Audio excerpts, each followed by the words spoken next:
أهلا، اليوم في مطبخ هابي كيتي بنسوي أكلة إماراتية معروفة اللي هي البلاليط، عبارة عن شعيرية بنكهة الزعفران والهيل.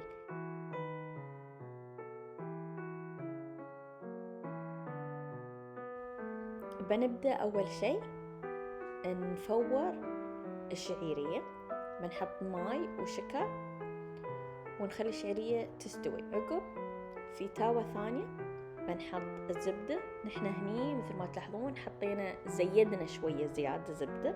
ما أنصح تستخدمون نص المقدار، يمكن 20 جرام من الزبدة بيكون كفاية. نقلي البصل في الزبدة لين ما يذبل. عقب نزيد عليه البيض،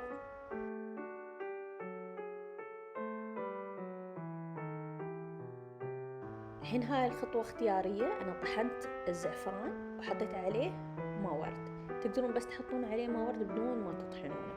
اللي ما يحب الماء الورد بعد مو بلازم يستخدمه.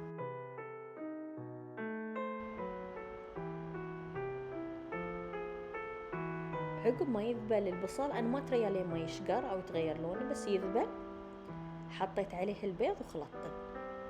حطيت عقب عليه الهال.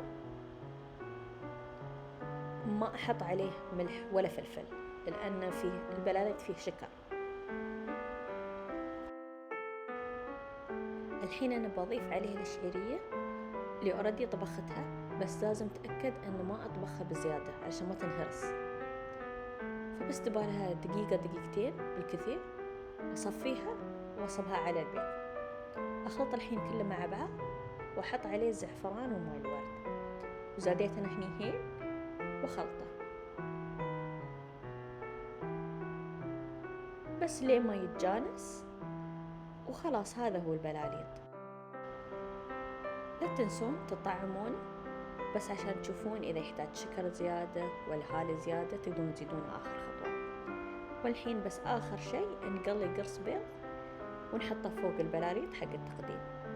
في القرص البيض عاد بنحط فيه ملح. نحن نحب ناكل البلاليط ويا الزيتون، بس طبعا هذا مو بشيء تقليدي، بس كل واحد واللي يحبه. جربوا يمكن يعيبكم، وبالعافية.